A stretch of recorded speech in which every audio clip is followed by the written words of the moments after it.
Mark your calendars for an extraordinary day of unity and spiritual elevation. Congregation Beit D.C.B invites you to the annual Unity Shabbat Kum on Saturday, May 24th, 2025. Where? At Shelf Lofts, Brooklyn, 120 Hamilton Avenue, Brooklyn, New York, 11231. This day is dedicated to praising and glorifying the Most High Yah, bringing together congregations, guests, and truth seekers in a celebration of unity, love, peace, and harmony. Join us for heartfelt prayers, inspiring teachings, and uplifting music that will resonate with your soul. Be part of this transformative experience that strengthens our community bonds and deepens our spiritual connections. For more information and to reserve your spot, call us at 347-622-9090 or email us at info@baitdcb.org. Let's come together in faith and fellowship at the Unity Shabbat Kum. You won't want to miss it. Shalom. By the rivers of Babylon, yeah, we sat down and we cried when we remembered Jerusalem. We were sick, Lord, near to dying. Oh,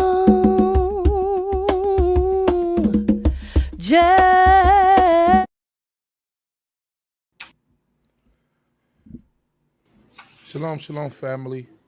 Welcome to another Tanakh review. My name is Zurishaddai, one of the teachers of congregation BINAH CHOKMAH, BINAH, located in the Red Hook section of Brooklyn, New York, giving all honor, glory, and praise to the Most High, King of the universe for life, food, clothing, and shelter, knowledge, wisdom, and understanding. Giving due respect to the leadership, even to my brother,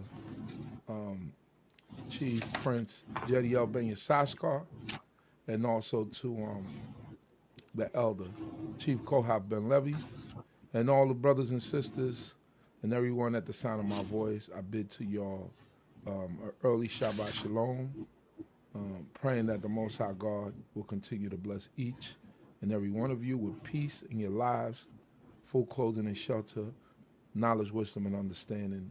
I pray that the Creator will continue to watch over each and every one of you. We give glory to this great King because he is God and God alone, and besides him there is no other, there is no Savior. Hallelujah. So today, we're going to get right to it. We're going to be going over the Parasha Tsaw, and also we're going to be going over a little bit over the Pesach, or the Passover, the season of Passover. And for that, I'll pass it on to one of my teachers and one of my mentors, Nasik, Zurishaddai Ben Yehudah. How are you, Nasik? Great, Baruch Hashem. First of all, let's give praises to the supreme intelligence of the universe. God of my forefathers, God of Abraham, Isaac, and Jacob, to respect to the leadership on the platform I'm on, D.C.B platform, spiritual leader, Chief Prince Jediel Ben Yissaschar, to the host, Chief Uzziel, to the princes, Chief Koni, Rabbinate, Maureen, brothers and sisters, visitors to the channel. I greet you all in the time of forefathers. Shalom Aleichem, and an early Shabbat Shalom. And I like to always start off with Adonai, Septai, Didakufia, Iti, Lateaka, O Lord, my lips, and mouth should declare thy praise. I'll be just touching briefly on part of the Sidra Tsaw, and then I want to touch a little bit briefly on the Pesach itself. More so the talking in reference to the Seder night, not so much on deep into the just reading the actual, portions of concerning the page I'm dealing with from the 12th chapter on, to after the Yom Suf. Just to highlight, I just want to highlight certain things since most of us, I'm sure, had a great Chag Pesach and a Chag Matzah, a feast of Passover and a feast of unleavened bread. So, and now that it's behind us for now. The season is over when I'm getting ready to do this talk. And by the time you see it, it's definitely, we're already into the calendar of the Omer itself, that hopefully, it doesn't interrupt anybody's mencha, anybody's custom or tradition. As we noticed that first, I'm going to go into the book of Tzaw, the Sidra. That's actually for that particular Shabbat that just passed, which Sidra Tsaw. And what's interesting, basically that it's coming that week, And what's interesting with the Sidra Tsaw is that we have that particular Sidra normally comes up during the time within the week of Pesach. Most of the times, that particular Sidra, and it's the second Sidra in the book of Leviticus, second portion of the book of Leviticus as we break it down, and as the sages broke it down, I should say. And it starts from the 6th chapter of Leviticus, first verse, and it goes all the way to the end of the 8th chapter of that portion. Now, I'm just going to highlight everything in there because I'm only going to touch on a couple of things. You got the topics of, laws for burnt offerings, law for the meal offerings, offering at the anointing of the priest, laws of the sin offering, law of the guilt offering, law of the sacrifice of peace offering. And then you got about what you can't eat, the fat and the blood forbidden as food. Then you got the portions for the priest, and then you have a portion for the anointing priest, and then you have the law for offerings coming from God. All right. So law of offering that comes from God. So now you have all these different offerings, but what's unique in this particular portion is the way it opened up. Now the word Tzaw means command. Now, normally, anything the Creator tells us, when the Creator tells us anything, it's usually a command. But and it uses, but the way this particular portion opened up, it's like an unusual way of opening up and transmitting information that's coming from the Creator. And saying the Lord spoke to Moses saying, and it usually be, that thus and thus and thus and thus, or say unto them. But here, when it comes to this particular portion, it's going to be addressing, Moses, and then it says, a command. So I'm going to read the first verse, and it says in the 6th chapter, first verse, the Lord spoke unto Moses, saying, command Aaron and his sons, saying, this is the law of the burnt offering. It is that which goes up on the firewood upon the altar all night until the morning, and the fire of the altar shall be kept burning thereby. And the priest shall put on his linen garments, and his linen breeches shall he put upon his flesh, and he shall take up the ashes whereto the fire hath consumed the burnt offering on the altar, and he shall put them beside the altar. And he shall put off his garments and put on other garments, and carry forth the ashes without the camp into a clean place. And the fire upon the altar shall be kept burning thereby. It shall not go out. And the priest shall kindle wood on it every morning, and he shall lay the burnt offering in order upon it, and shall make smoke thereon, the fat of the peace offering. Fire shall be kept burning upon the altar continually. It shall not go out. Now I read all that because now this is the priest's job to make sure that the fire is there. So why, it'd been sufficient, but command them, because now why would it be a command? And you would say, anything God tell me, that's not a suggestion, that's his will. So therefore his will, if I should comply to his will, if I'm, be observant.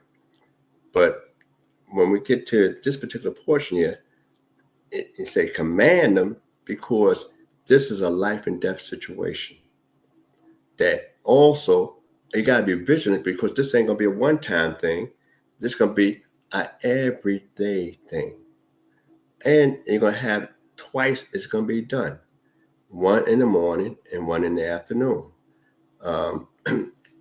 And now, and you say, and he must make sure that the fire do not go out and it burns all night. Now, this is still a Aharon in his training. Him and his sons, they're in their training. They haven't yet been consecrated completely as Kohanim. So when we read about the tabernacle and everything like that, we read about the offerings and read about the different offerings. We read about what offerings supposed to be offered up and what they for, but we read now more in detail about how it should be done, and which way it should be done. And this is the job that the priest to go in there are going to be responsible for.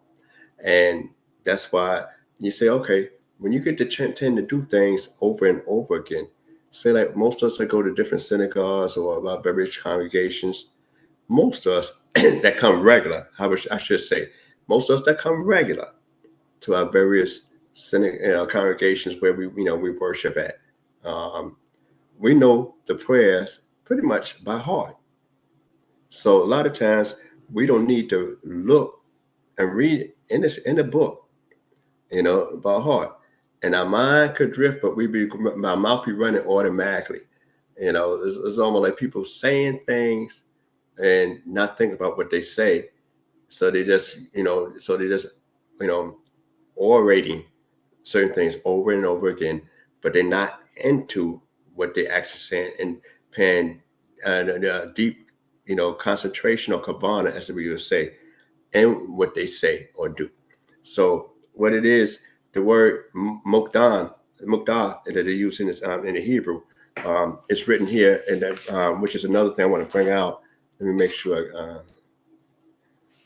I don't want to miss that. Let's just get this other text out for a minute.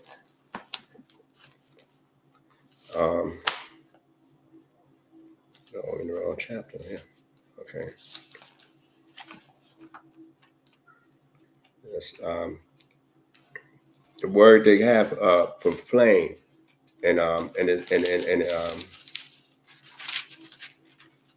6th chapter, starting off with early. It's mokdah. All right, mokdah is written with a small mem. All right, and that's and you find that in the opening here, and you notice that it's at the beginning of the word, a small mem. Now they got a lot of different interpretations and symbolisms behind the mem being the number 40, and and about the 40-year track, and different things about what goes on in 40-year. 40 days and 40 nights, Moses up on the mountain. But it's a lot of other interpretation, plus mem for Mayan, and Mayan also a mem in the front, mem in the back, Mizraim, mem in the front, mem in the back. So they focus on they got a lot of different things, which I'm not going to go into in this particular talk. That's for those that want to discuss those on the sideline, that know the Hebrew and know the text and can make the correlations. Then they would pursue that particular route. But what I want to pursue here is that the flame, and it's written small. Now in the opening in Vayikra, and he called, the aleph is small and it's at the back of a word, and here mokdah is small and it's at the front. So so the flame itself, sometimes you do a job over and over repetitiously, and you don't think of it as something as grand as it was the first time. And I'm gonna give an example, is that a lot of people that came into this way of life, those that wasn't born in this way of life, or the first time a person was teaching, they, or got up on the beam or the pulpit, I would say, for people that might not know the word for bema, and spoke, the lectern, they got ready to speak. They excited, they're nervous and they're excited, but they thrilled, and they put everything they can on the first time. And most of us that come in knowledge of ourselves late in life, about this garden, about this way of life, we study and read very, very, very, zealously. I don't want to miss anything. I want to read as much as I'm trying to catch up on what I missed. And you'd say, well, catch up on what I missed. How are you going to catch up with what I missed? All you could do is just, keep in step from the point that you come in, and be consistent in what you do. But here it is that most people, after a while, I heard that chapter before. I don't need to read that chapter. I don't need to pay attention to that chapter because I heard it many times. And the thing is that the job that the priest do, he's going to do it every single day. Every single day. Pretty much the same job. And some of us that got jobs that we work at. Sometimes when we first get the job, we try to do our best. Afterwards, we look to cut corners. I'm not feeling today. I'm gonna call in sick. The priest got to have that same flame. He got to make sure that he keep his flame within himself as well as on the altar. That same zeal, that same kind of energy. And one of the things is that most of us that energy dissipate over a period of time, and some quicker than others, and to revitalize it on it continually. So therefore, he got to put an effort himself. He got to make sure that he keep the wood coming to the fire to keep it going. So if you're putting the wood on the physical altar to keep it going, then you got to be able to bring some fuel to keep that flame going before it flicker out. And within you, in your studies and within your observance of the Torah or the scriptures before the Creator. And one of the things that we learn is that Aaron and his sons, they being taught what to do. Now you say, well, okay, how can I be responsible at night? When do I get a chance to sleep? I mean, I did what I did in the daytime, so I made my offerings in the daytime, and I did what I was supposed to do in the afternoon. Now it's time for me to clock out. Most of us clock out from our job, and for us, our clock out time from our job, that job did not exist at all. We go home, the job is left. We don't go home with our job on our mind. The Kohen got to make sure that he do the job, and he got to keep it constantly within his mind and within his heart that this job is done right and everything's going properly. And the thing was that when he talked about the flame, now mind you, Moses teaching him at this time and teaching him and his sons at this particular time what their job is and how they're going to function in their respective roles. And so the thing is that now he don't have divine fire, which we're going to find later on, when we get to the Sidra Shemini. So we don't have that divine fire that came from the Creator. So this is fire that they're making on a regular, but they say, but you say, well, okay, I got to make sure that the altar is kept up all the time for that, with the wood and the fire, and I got to keep the flame going. So if I got to keep the flame going, then what flame am I using now? You're using the flame that Moses used, which is pretty much the man-made flame. Because at this point in time, fire have not came down to consume the sacrifice. It's only done on the inauguration day, when Aaron is fully consecrated, invested, which we're going to get to, like I said, the next week, next Sidra, which is Shemini. So now another thing to consider, why he got to deal with the wood and place it up there. Because certain wood we shouldn't use. You got to make sure they ain't got a whole bunch of bugs and pests inside of it. So that means the wood is there. And a lot of people think that that's the only thing not accounted for is the wood.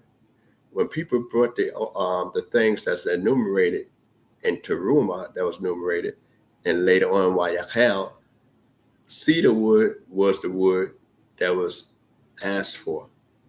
all right, and said it was going to be used for. Now, when you cutting something down, you still got, leftover wood. And the size of those beams, they had a lot of leftover wood. But to make sure that they have wood all the time for those particular sacrifices, he just can't say, I'm going to use an oak tree today, a pine tree tomorrow, and an elm tree the day after. And then maybe I get a cedar when I get round to it. And this is not well, he had to use a particular type of wood. And the only wood that was asked concerning the Mishkan was cedar wood. So that's something to think about as we move forward, in some of the instructions. And then, okay, so now he leave the job, and, get rest because he got a family life as well. See, most people think that Kohen don't have a family life. Now, in this consecration period that they're in at this point in time, and I just want to, highlight some things before going to Passover in this consecration period, is that you have them supposed to be around the sanctuary proper. So most people say, okay, 7 days, they got to be around the sanctuary proper. Then people say, okay, and it's usually in the term it uses about the opening, the door, the patak, the opening of the ohel. So towards that area there, not necessarily inside, but right there, for that 7 days of consecration. Now, you would say, okay, what about my bodily functions? Where do I go? I can't go inside the sanctuary, so those things have to be accommodated. And that's because, they say, okay, now I know I'm not going home because things can happen at home, but I'm not, I'm not just there without having bodily movements. I got to take care of my bodily movements. And this is different from what Moshe, when he ascended on Mount Sinai for them 40 days and 40 nights, he didn't have to have a bodily movement. He was, in a divine presence continually. Right now, Aaron and his sons is technically not on that level, in that state, while they're going through the process. So that's just something to think about as you go forward. And you could always discuss those matters further with with your teachers. That they were regular human beings. They weren't supernatural human beings, and they had the needs that be attended to. And since we don't talk about those areas that much in the book, only one time you actually read about a person that got to go through a regular body functions is when you read about in the Deuteronomy about war. When they talk about when you in the camp, when you got to eat yourself abroad, cover it up. That's the only time you read about that, and that's outside in a war situation in the book of Deuteronomy. So I just want to bring out just a little bit of that. I'm not going to talk that much that long this particular time because of the holidays we went through, and then I want to touch on some other areas here. But I'm going to point out a few more things.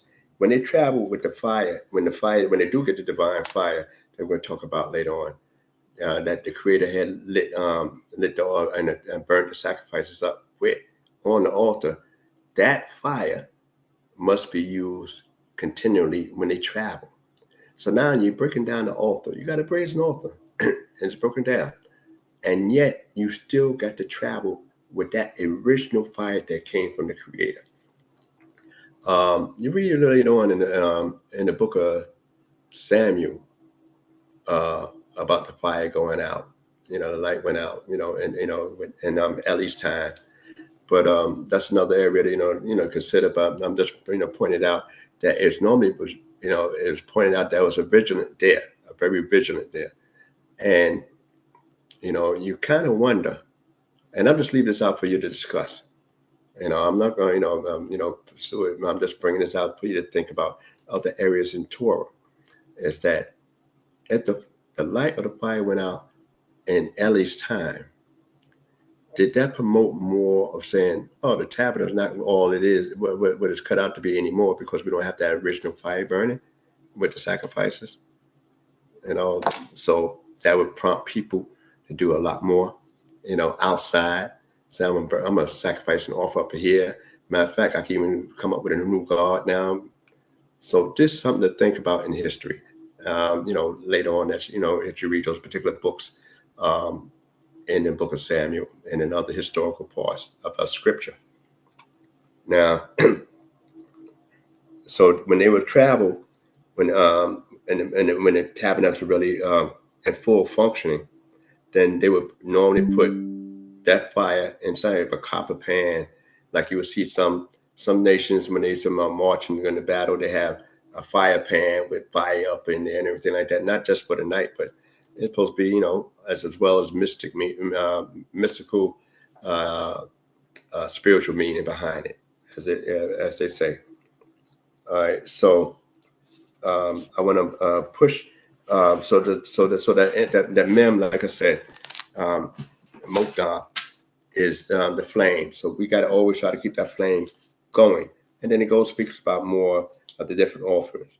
Now, I want to skip one down just a little bit in this particular portion and just talk about the fat and the blood, forbidden this food. It was in the 7th chapter, the 22nd verse. I just want to speak a little bit on that before I go into about the Pesach. And it says on the 22nd verse, and the Lord spoke to Moses, saying, speak unto the children of Israel, saying, ye shall eat no fat of ox or sheep or goat, and the fat of that which dieth of itself, and the fat of that which is torn of beasts may be used for any other service, but ye shall not in no wise eat it. For whosoever eateth the fat of the beast, of which men present an offering made by fire unto the Lord, even the soul that eateth it shall be cut off from his people. Now, the reason I wanted to read that verse, and I'm gonna leave it to y'all to discuss it with your various teachers. It says on the 25th verse, and I'm gonna read it one more time, just in case people didn't understand what I was saying. 25th verse, for whosoever eateth the fat of the beast, of which men present an offering made by fire unto the Lord, even that soul that eateth it shall be cut off from his people. And and you shall eat no manner of blood, whether it be a fowl or a beast, in any of your dwellings. Whosoever it be that eateth any blood, that soul shall be cut off from his people. Now, the first part I read in the 25th verse, we don't offer up deer. That deer, venison, is a kosher beast, but we don't offer it up. We don't offer up, we don't offer up a giraffe. Though a giraffe is a kosher beast, and that's why it's specified no manner of blood. But most people would just really think, okay, since we don't offer up a giraffe, we don't offer up a deer, so therefore, since we don't offer those up, the ibis and all that kind of stuff, we might not offer up. So therefore, since I don't offer those things up, I might could partake of their fat. Blood is across the board for any animal, because that was from Noah's time. But here it's focused on the fat that goes up on the altar, and that's that. And also, we don't not supposed to eat fat of any other beast. But you could discuss that, because most people might think it'd be a little different, amongst the teachers, because I've been hearing so many different things over the years. But it let you know that since we could use the fat, because some people make candles out of fat. And like people say, we use fat, to grease things down, lubricate, and all that kind of stuff. So, everybody didn't have petroleum, as we say today. All right, so we do use them for various areas. And when we talk about fat, most people think, you know, I see a little fat in between my in between my you know my meat. You know, when I'm slicing up my pastrami, I see that little fat in between those and in the grains of the meat. That's not what it's talking about. You got shemen fat, you know, and they got kalei fat. Kalei fat, that's solid, heavy fat. And then it tell you also, if you're not sure where the fat comes from, that must goes on the altar. Because every, you know, the fiber, if it was something, you know, it had to have some kind of lubricant for the body to move. But it's a certain type of fat that is talked about, that's that hard fat that actually be on the altar. Now, most of us that grew up in America, especially from the southern roots, you know, one of the main fats we used to deal with is what they call salt pork. You know, some people in New York, you know, I mean, in New York, people up north would say salt pork, and people down south would say fat back. That's what they'll say, fat back. You know, the animals ain't okay, period, but we used to just eat that, you know, and then people everybody know that not so much in not much in America. Even though a lot of people now brought their cultures over into America, eat blood, you know, a lot of blood, you know, puddings and stuff like that. And I think the Masai also is just make a little slit in the cow's neck, and you know, drink the blood. They believe it. They get some spiritual enhancement because the blood is the life of the flesh. So I'm getting more life into my body, you know. So people, you know, the Creator saying we're not supposed to be partaking in those areas there. And the strength, you know, and so it's a dietary law coming even here because only the Olah, you know what I mean, the Korban Olah is completely burned up. The rest of the other offerings, the priest gets some, and then sometimes you and the priest get part of it. So when you talk about the priest portion, he got to be careful about what he eat, and you at a holy convocation, because you brought an offering, and you might have a day to eat it or 2 days to eat it. You got to be careful of what you eat. All right. So they got specifications in reference to that. So those are the only things I want to speak on. And, you know, got meal offerings and stuff like that, but I'm not going to talk about that now. I want to go into talking about the Pesach just a little bit. That's, like I said, I'm going to be brief in this particular portion here, and in this particular portion. But those that I'd be wise to read it in depth, because you got to know, unlike other cultures, we got to know the priest's job, even if I'm not a priest. I got to know what to bring, you know, if I want to get certain things done. You know, I know what I need to bring for this particular offering, that particular offering.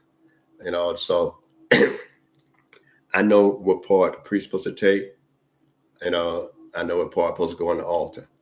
I know what part I'm able to partake if it's out of certain offerings.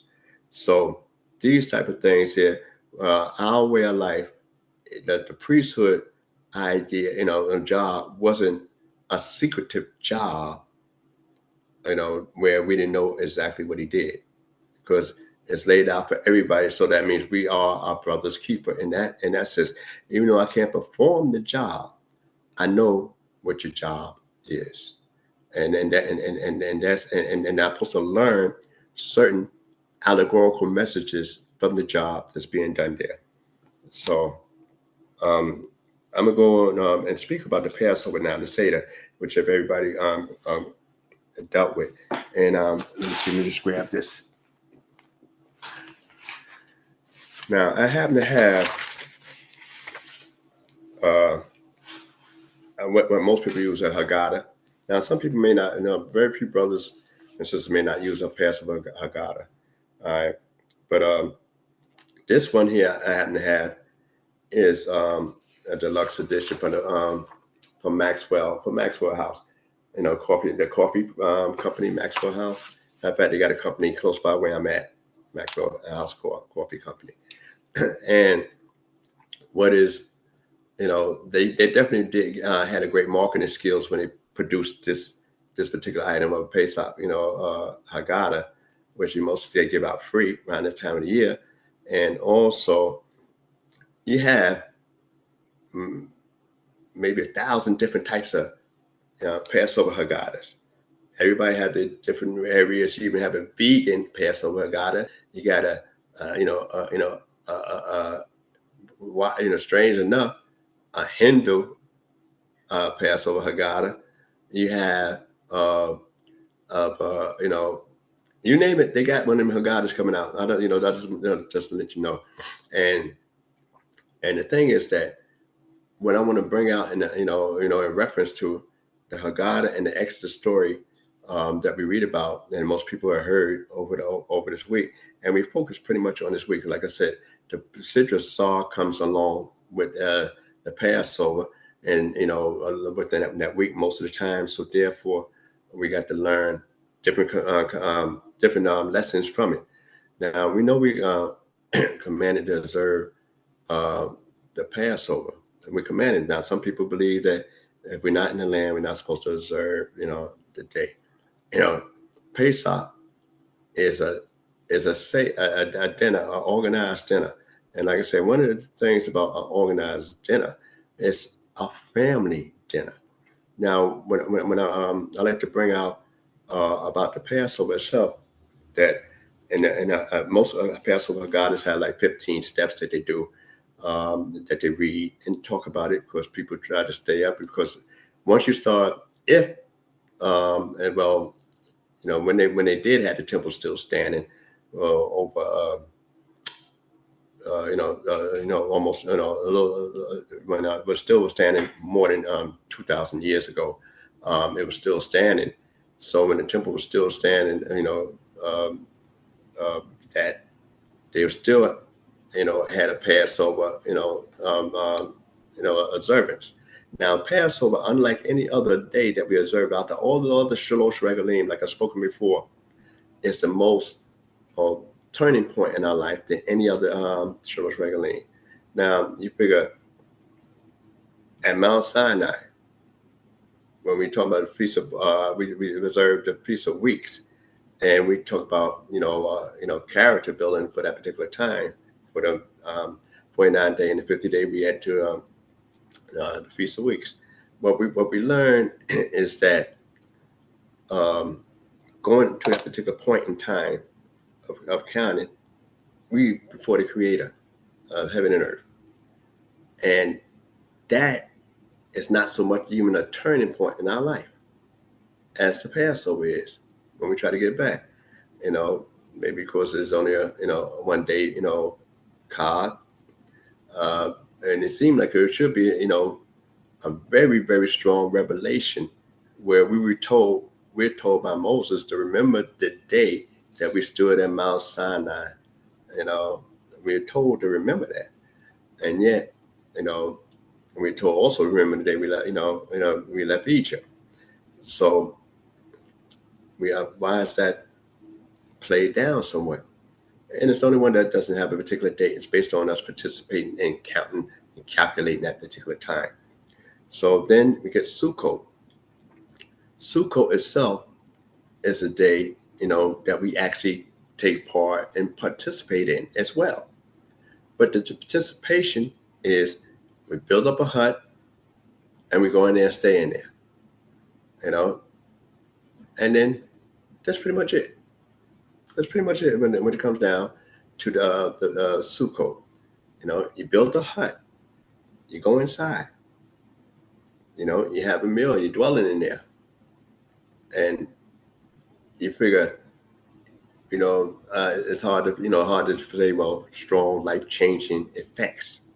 But when you deal with Pesach, you're told what the main course going to be, and you're told how to prepare the main item in the course. So this is some of the things we've got to bring out, and some of the things I want to highlight between the Haggadah and actually the book. Show some comparisons. So normally in the Passover Haggadah, like I said, it's 15 different steps, but when we talk about the Passover itself, we know we observe it, the 14th day, and we slaughtered it, if we had the lamb, and typical function, at, a dusk the 14th day, at evening, which goes into the 15th day, all right, and it's called, the Pesach, sacrifice or Chag Pesach. So, but we eat matzah there. Now, when we deal with, and we look back in the book, and I want to bring out some, because we had a lot of discussions, over the week with various people, because we told to talk about the Passover more than any other day, is that when we discuss about the Passover, we have main item, lamb, bitter, and unleavened bread. Those are three items we told to have at that first at the Pesach. The lamb, the bitter herb, and eating unleavened bread. So that we must eat together. Now, most people, and I want to bring the contrast before even going to the Haggadah itself. When it says that you shall eat unleavened bread, for 7 days. And some, in Deuteronomy, the 16th, in one verse it says 6 days, and one verse it says 7 days. The 6 days because you're eating of, old grain, but the new grain.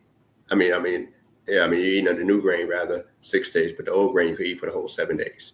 All right. So when we talk about in Deuteronomy about the eating the matzah for 7 days, for that's far as our law, and we call it Chag HaMatzah for 7 days. And it's not because we ate matzah that night, and that, I want to make it very clear. And you can discuss it more and look more into the text. We don't eat matzah 7 days because we ate matzah that night in Egypt. We was told to have it that night. We only was told to eat matzah after we left Egypt 7 days. And when we had the dough and the kneading troughs and on our backs, and therefore we was told that later on we're gonna eat matzah. So we eat matzah only because that's when we left. That's what we had after eating outside of Egypt, but not because we ate matzah that night. That was a one-time thing. Loin skirted, shoes on the feet. That's a BINAH Zakim tradition, matter of fact. And I always, I like it when I'm around, people from BINAH Zakim or people like that. Say, loin skirted, staff in your hand, shoes on the feet. I like that. That kind of, feeling in it.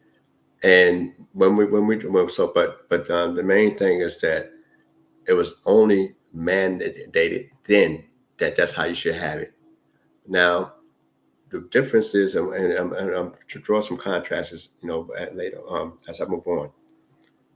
So when we look at the dough on our feet, the dough on our kneading troughs on the left, we know also that we didn't leave Egypt in one night. We left them houses. We left our house in one day, but we haven't left Egypt in one day. So these are some of the things to think about. All right. And when we cross, we didn't cross, actually, when we went into the Yam Suf, all right, what most people translate as the Red Sea, but it's actually the Sea of Reeds. When we went into the Sea of Reeds, one thing I like to bring out that we never crossed it. We went in the midst of it and we did a sort of a U-turn, but we never crossed from one side of the Yam Suf and went to the other side of the Yam Suf. And when you look at it, in the Hebrew, we use the word batok, which means in the midst, in the middle, inside. Never said we crossed it. Even in the Shir Hayam, batok, which means inside, in the middle. So one of the things that when we came out, and when we came out of the Yam Suf, and then Moses had the people, close his had to raise his staff, and the waters closed up on the Egyptians and drowned them. And they washed the shores. One of the blessings and the miracles that we don't think about much is that as the Egyptians, God paid kindness, and even in judgment, He had, mercy in that the Egyptians that washed on the shore, that the Israelites was able to see the dead bodies of the Egyptians. Then they realized right then, and only then at that time, that now we're truly free of our masters. It's one thing to, break out, and escape, like a lot of slaves escape, but from their masters, but they're not really considered free. But when your master is dead, and that's the only one that they actually physically, when you passed on, then you're free of that master. So, and one of the great things and mercies that Creator showed to the Egyptians is that just like they accompanied the cave of Machpelah in Canaan land, in the land of Hebron, the God of heaven and earth allowed the Egyptians to be buried and wash ashore on their own territory. They were still on Egyptian territory. So that's kind of some of the things we don't think about and look at, that God did show, a kindness, and even in that area there. So, and one of the things is that when we look at that coming out of the Yam Suf, that was 7 days later. All right. And then we get that, talk about the Passover more, observing it. But one of the things I like to bring up as we get into the Passover and deal with the Haggadah, which means like a story, a narration telling the story. That's the word Haggadah means. That it opens up strange, and I'm going to go back and forth just a little bit, and hopefully it won't be too long. All right. One of the things when we look at the Haggadah, you open up, it's 15 steps, like I said, but I'm not going to go through all 15 steps. I'm just going to highlight certain points. It says, first thing you do is, you got, a kiddush, which is the drink, wine or juice. I don't drink wine, but you had the kiddush. And then after you do the kiddush, which means a holy, drinking. And then after that, you go ahead on and, say certain prayers, blessings. And then after that,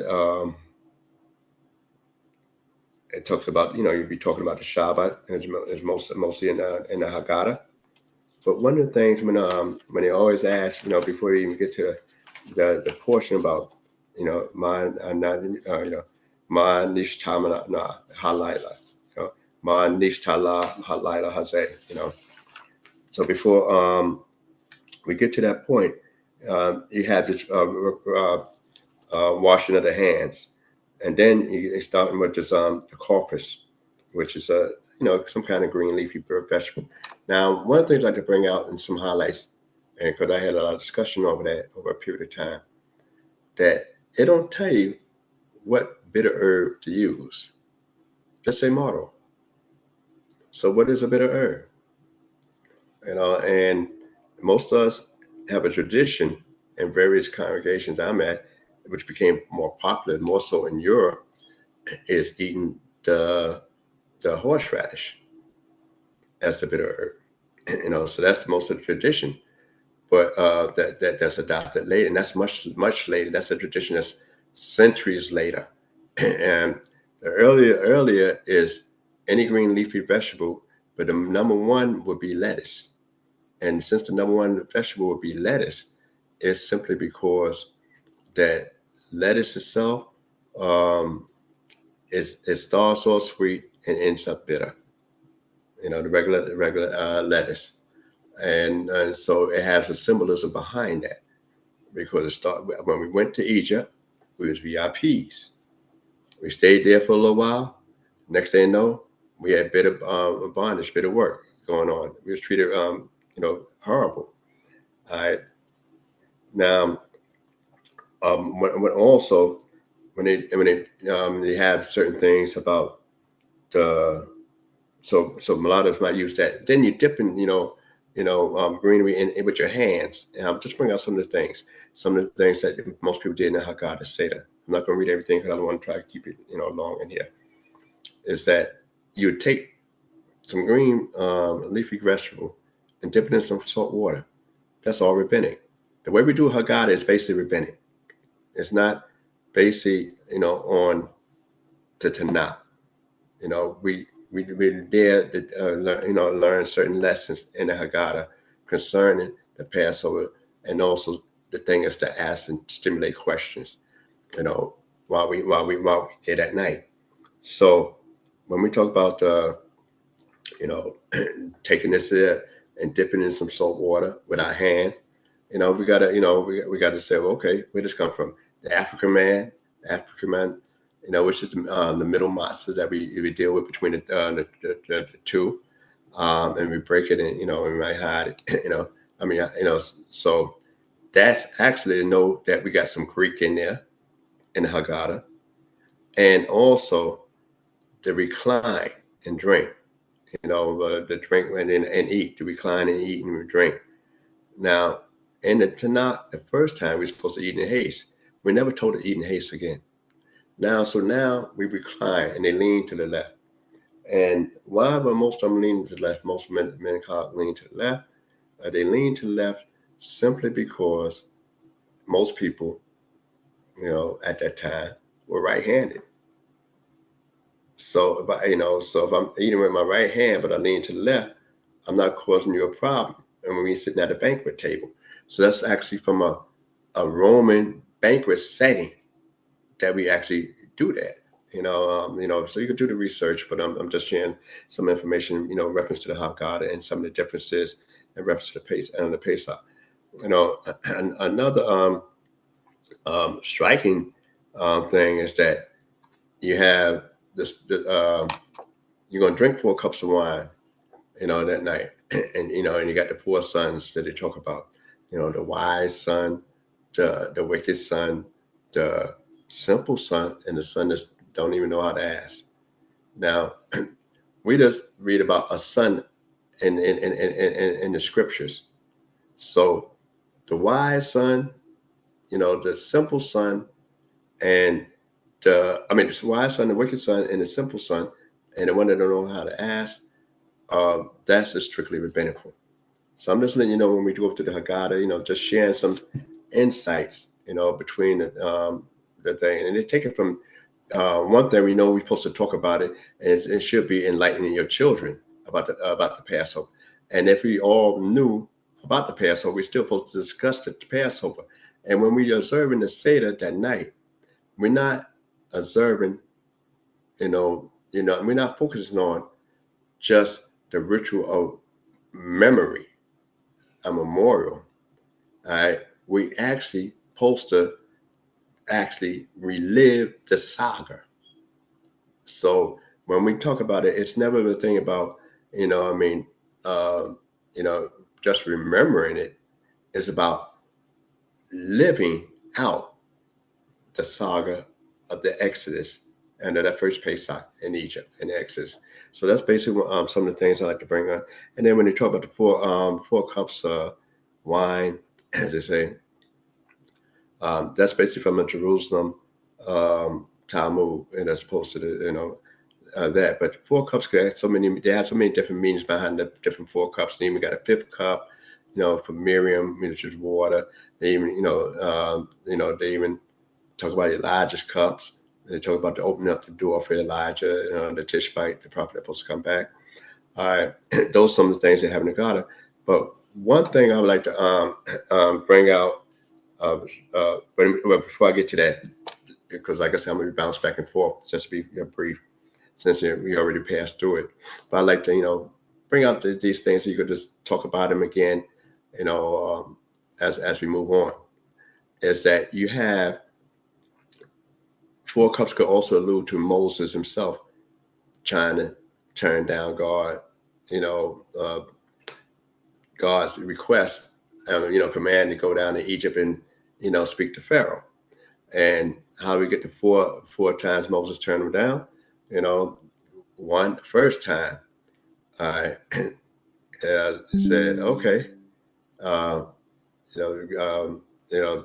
send who you going to send, and then, after that, second time, the people won't believe me.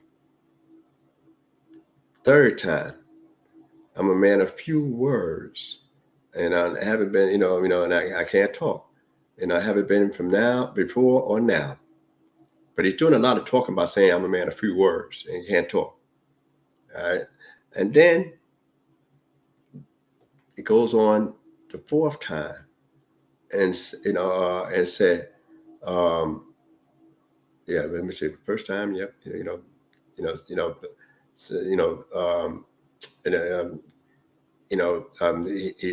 that send who you, the fourth time, send who you would send. So now the first time, who am I? That's what the first time, excuse me. That's the first time, who am I? Second time, the people won't believe me. Third time, I'm a man of few words. And the fourth time, send who you going to send. So those are the 4 times Moses tried to get out of it. Who am I? I'm nobody. Hey, them people aren't going to believe me if I went down there anyway. I can't talk. Never was able to talk. But in few words. Okay, send who you going to send. So those are 4 areas where Moses tried to get out of a job. So the 4 cups could be, pretty much in that area, looking at that. Besides other, things that the people, the sages and rabbis talk about in reference to that. But, I thought that's, interesting in that area there. Because we could find a text that fits all that with Moshe. When we look at also about the beginning, I'd like to go in the beginning when we talk about let me see, page 10. Let me see if it's finished. And I'm skimming through the Haggadah.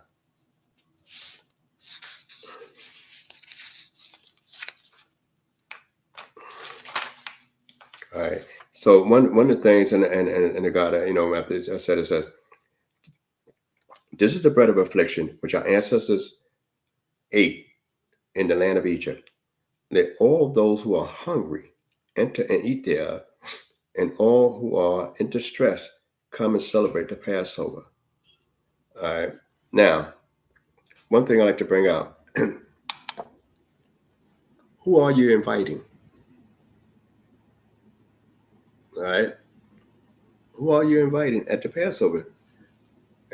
First of all, people got to be circumcised to eat it. And this is at the Seder itself. And who heard you?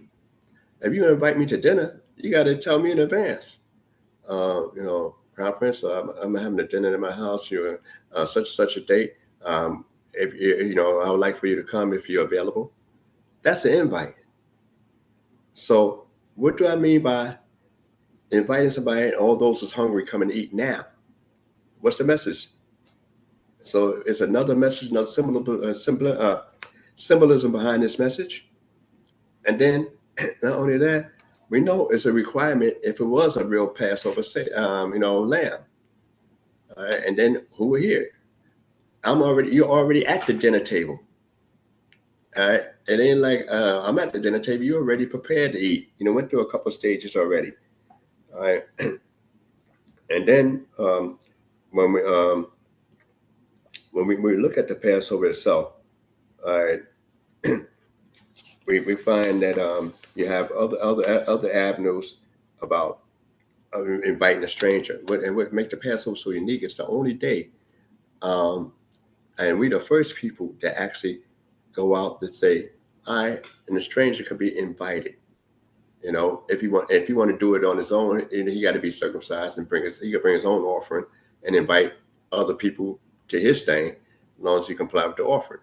But a stranger, so our most important day of freedom, you know, and liberation, that a stranger is able to celebrate with that if he, you know, physically comply, you know. And then what's unique about that is that the stranger himself, he got a lot of benefits, you know, around Israelites. One, Passover, he could do that. Two, the corners of the field, stranger, the widow, you know, the poor. All right. Also, the sabbatical year, stranger can enjoy stuff like that. You know, also, you're not supposed to, you know, oppressing a stranger. So he get a lot of benefits being around Israelites. So if we're doing what we're supposed to do, people should gravitate to us because we should be more accommodating and look like we're approachable in that sense. And from our very day, first day of season, the Pesach is more inviting. So when people try to be ostentatious, too good, I'm better than you, I don't want you around me, then that's a problem, because the Passover is supposed to make you more humane, you know, understanding how it come about. And then when we talk about when we left Egypt, all right, did we really, really left Egypt in that 7-day period after we come across the Yom Suf? Our bodies left. Remember the day we left Egypt? Our bodies left that day, all right, and out the houses. Our bodies left, you know what I mean? But did we spiritually ever left Egypt? When first hard thing to jump up, that we wanted to turn back into, you know, and go back into Egypt. That's one of the first things we talk about. You know, we need to go back. Now we got to think about, and I'm not going to go through the midrash when they talk about some people's left behind and all that kind of stuff, because that's another story. And then you know, I'm not really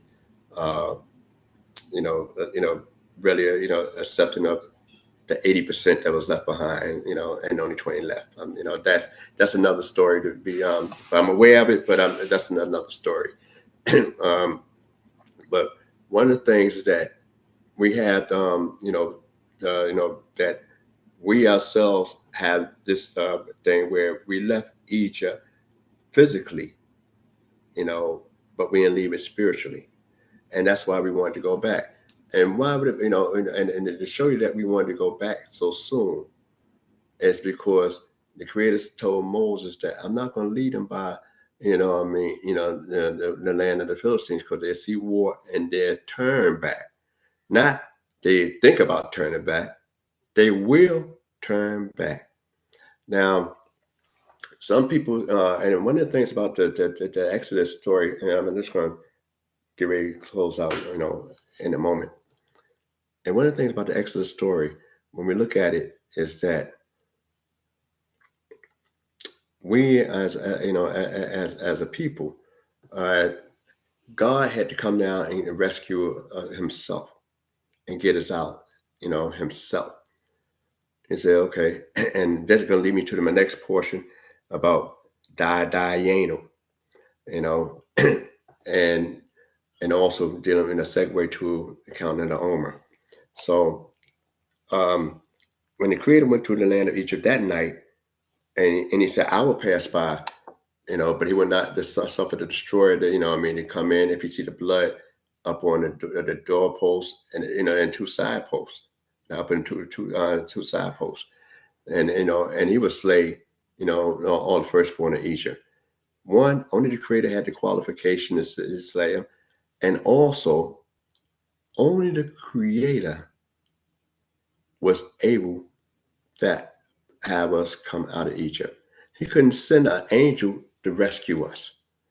You know, He sent Moses just to talk to Pharaoh and help lead, but not to rescue.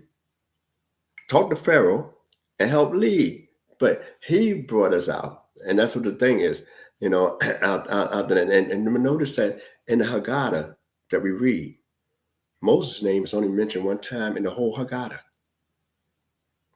because it's never about Moses, it's about the Creator. So his name is only mentioned one time in this whole Passover Haggadah.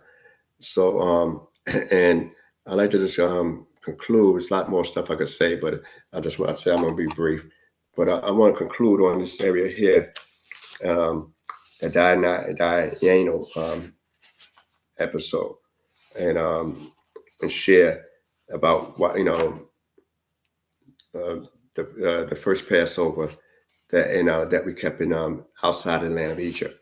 So, and Diana, let me see what page that might be on in here. Give me a moment. I'd rather read, what it says in reference to that. I might have passed by. We did so much discussion on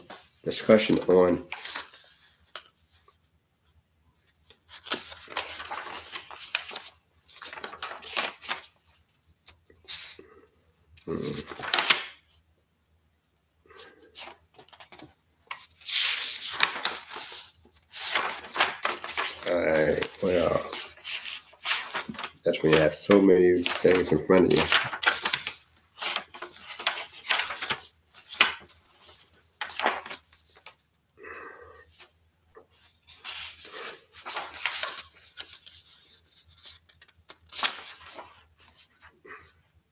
Okay, all right, now it opens up and it says in most Passover Haggada's, if you had brought us forth from Egypt and not inflicted judgment upon the Egyptians, it would have been sufficient, enough. Dayenu means it had been enough. Dayenu, enough, And when you say die in Hebrew, die means enough, enough. It said, if he had inflicted justice upon them and had not executed judgment upon their gods, it would have been sufficient. If you had executed judgment upon their gods and had not slain their firstborn, it would have been sufficient.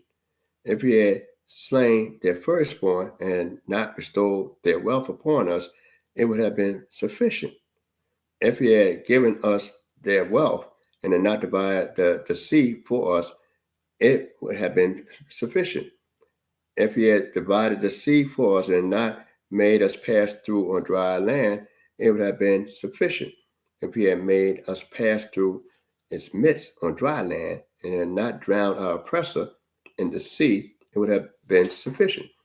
If he had drowned our oppressor in it and had not supplied our necessity in the wilderness during 40 years, it would have been sufficient. If he had supplied our necessity in the wilderness during 40 years and not fed us the manna, it would have been sufficient. If he had fed us with manna and had not given us the Shabbat, it would have been sufficient. If he had given us the Shabbat and not brought us to the Mount Sinai, it would have been sufficient.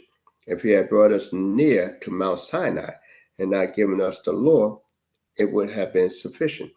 If he had given us the law and not led us into the land of Israel, it would have been sufficient.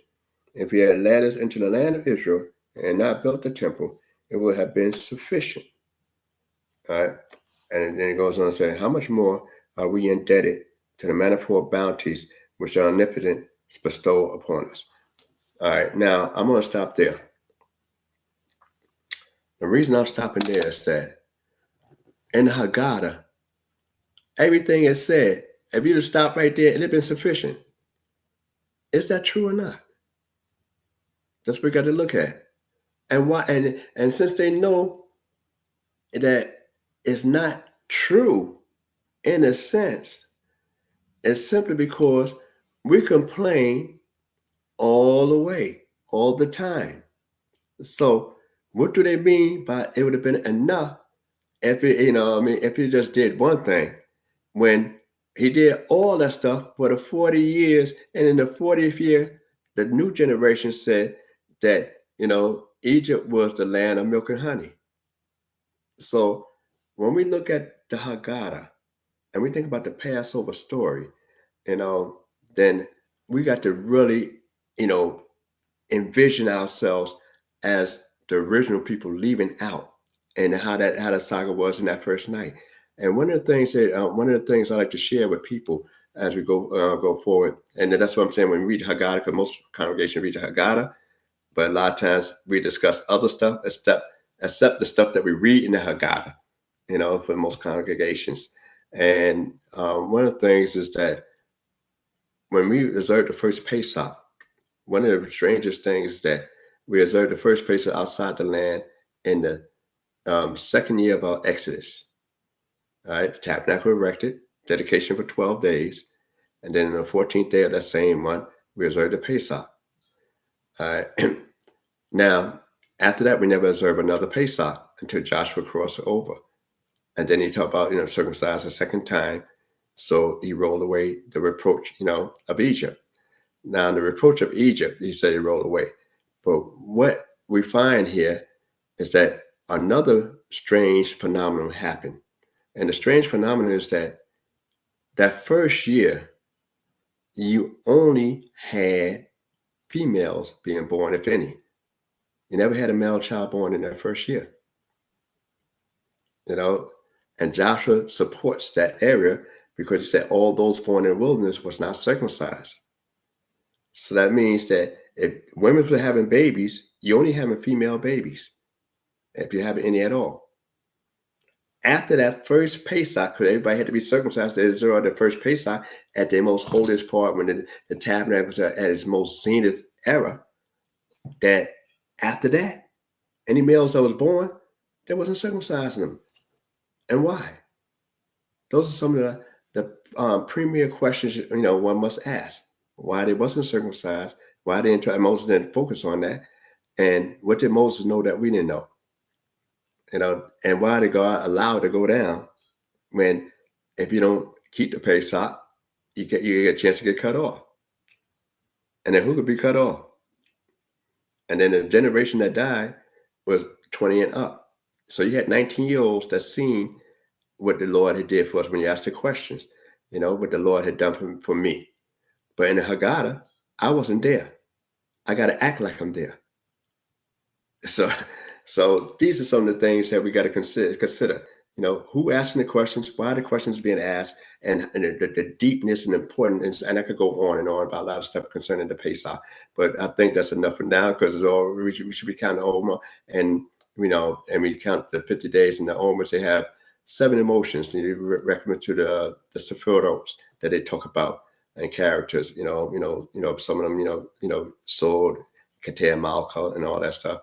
But what we have is that 7 emotions of the heart, and then the 7 emotions, you have multiplied by, you got love and hate, then you're going to have hate and love. So you're going to have, you got love, and say foundations, being solid too. So you're going to have all these different emotions, and you have 7 emotions. So that's how they come up with this Philos, 7 times 7, 49. And then you got the I, which is you, the individual. As you count up to the Shavuot itself. So you're supposed to be trying to develop your emotions and your character, each and every day, and it got to be part of the I. So, and there's a lot of other stuff that's going on, with that, but I'm saying I'll stop with that. But I hope you got some of what I said, any mistakes by my own. You can always chat. With that, I say, Shalom Aleichem, and early Shabbat Shalom. Hallelujah. Torah about Nasik. Thank you all once again. Praying that the Creator of heaven and earth will keep you all, and that the Creator of heaven and earth will continue to bless each and every one of you. Shalom, and everyone have a great night's sleep. Hallelujah. Hallelujah. Shalom, family. Mark your calendars for an extraordinary day of unity and spiritual elevation. Congregation Beit D.C.B invites you to the annual Unity Shabbat on Saturday, May 24th, 2025. Where? at Shelf Lofts, Brooklyn, 120 Hamilton Avenue, Brooklyn, New York, 11231. This day is dedicated to praising and glorifying the Most High Yah, bringing together congregations, guests, and truth seekers in a celebration of unity, love, peace, and harmony. Join us for heartfelt prayers, inspiring teachings, and uplifting music that will resonate with your soul. Be part of this transformative experience that strengthens our community bonds and deepens our spiritual connections. For more information and to reserve your spot, call us at 347-622-9090 or email us at info@DCB.org. Let's come together in faith and fellowship at the Unity Shabbat Kum. You won't want to miss it. Shalom. Let's get all his wisdom, understanding. We'll do our standing, all praises to the Most High, his laws and commandments. The hot CHOKMAH BINAH here to push it through your speakers. Judgment, truth, and love should be coming from the leaders. Yeah, knowledge, wisdom, understanding. We'll do our standing, all praises to the Most High, his laws and commandments. The hot CHOKMAH BINAH here to push it through your speakers. Judgment, truth, and love should be coming from the leaders. Yeah.